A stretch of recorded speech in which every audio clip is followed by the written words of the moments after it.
Coming up on Network Africa. 27 children die following a fire outbreak in a boarding school in Monrovia, Liberia.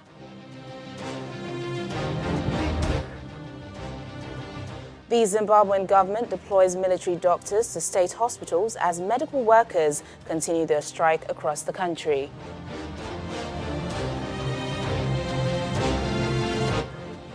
Plus, the Air Peace flight conveying the voluntary Nigerian returnees leaves the OR Tambo airport for Nigeria.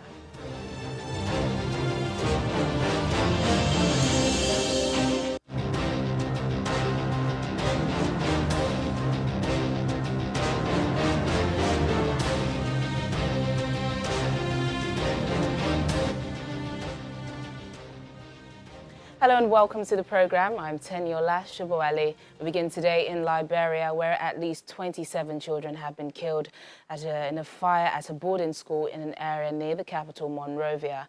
The fire is believed to have broken out in the early hours of this morning when school students were sleeping in a building attached to a mosque.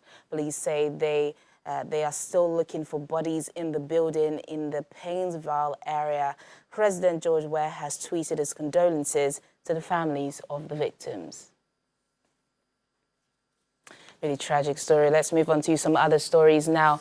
Ghanaians are calling for the resignation of the head of the police investigation unit, Mame Chiwa Ado Dankwa, as 4 girls who were kidnapped in Western Ghana last year have been found dead.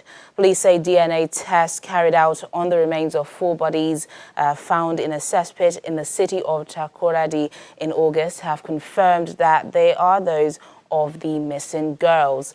They disappeared between August and December 2018, and 3 people have been arrested in connection with the case. Citizens have been venting their anger on social media against the Criminal Investigation Department boss, saying she misled them in April, announcing that the girls were alive and that officers were working hard to return them to their homes safely. Mrs. Tiwa Ado Dankwa has subsequently explained that she made the comments as she wanted to give the families hope. That's in her words. The hashtag Bring Back Our Taddy Girls and Tiwa Must Go are trending on Twitter, with people criticizing the police for their handling of the investigation.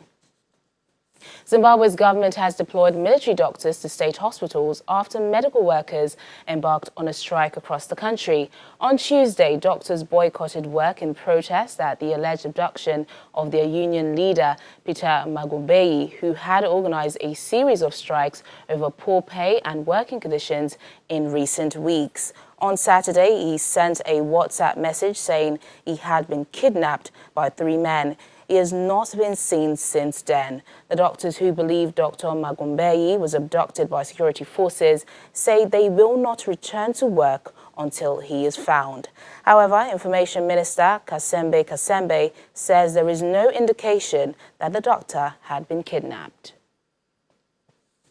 Let's get more on this story from a Zimbabwean journalist, Nkosilati Moyo. He joins us now from Harare. Nkosilati, thanks for joining us on the program. Firstly, I assume this, of course, comes as a surprise to the doctors. What is the government trying to achieve with this introduction of military doctors? So this issue of bringing in military doctors into public hospitals, they are trying to circumvent shortage of medical personnel because doctors have downed their tools. Firstly, they were protesting against the poor remuneration, demanding a better wages, and now their protest, their industrial action has escalated following the disappearing of Dr. Peter Magombeyi. So, like, all in public hospitals, everything is down. Therefore, they are trying to bring in military doctors to circumvent that shortage of manpower, or to try and hide it. That's a very serious problem we are facing. But what does this mean, though, for the public service doctors who are now, of course, on strike? What happens to their demands from the government? Their demands are not being taken very serious, if I may put it that way, because last time I checked what the government was offering as a top-up was too poor, was too low, to an extent that it wasn't solving anything. So the government is not taking the issues of the doctors very seriously, because maybe it's too broke to do that, but there's no meaningful or response coming from the government. This is why their strike is continuing. Oh, let's talk about the missing doctor, Peter Magumbe, who's kind of like kicked off this latest wave of strikes. What is the latest with the investigations? I have not heard anything positive about the investigation going on about the missing doctor, but there are some messages which are coming out from his friends and his colleagues that prior to his disappearance, he had receiving a lot of threats, and he was being threatened for leading that industrial action. So I don't know. I haven't checked it, but the last time I checked a few hours ago, still is not yet found. I hope he will be found alive. That's what I'm praying for. Zimbabwean journalist Nkosilati Moyo, thanks once again for joining us on Network Africa. Moving on now, Tunisia's Independent Electoral Commission has confirmed that law professor Kais Said and detained media mogul Nabil Karouhi are advancing to a runoff vote. The two men won the most votes in the first round of the country's presidential elections. The commission's announcement following a vote count confirmed exit polls released on Sunday evening and partial results issued throughout Monday. Sunday's vote has been seen in Tunisia as a sharp rebuke of the established political forces that have dominated since the 2011 revolution, failing to address economic troubles that include high unemployment and inflation. The Democratic Republic of Congo's President Felix Tshisekedi is in Belgium on a 4-day state visit, the first official visit to Europe since assuming office in December. His first visit attracted some 150 protesters marching through to the Egmont Palace in Brussels, accusing him of being corrupt. However, they were stopped by the police, who had set up barriers in the area.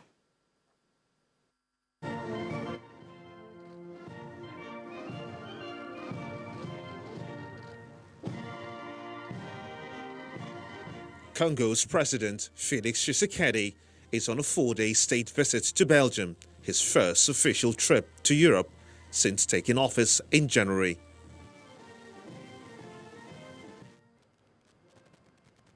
This is not quite the welcome President Tshisekedi would have been hoping for on his first official visit to Belgium.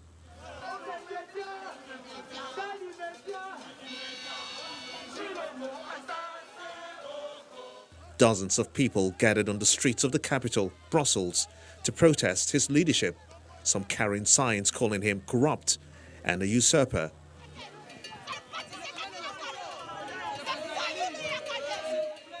Since taking office in January, Tshisekedi has promised to clean up corruption, which he said flourished under his predecessor, Joseph Kabila, in power for 18 years. But civil society groups have accused his administration of reckless spending. Tshisekedi, who arrived for a 4-day state visit late on Monday, brought several ministers from his new cabinet with him to sign various cooperation agreements with Belgium.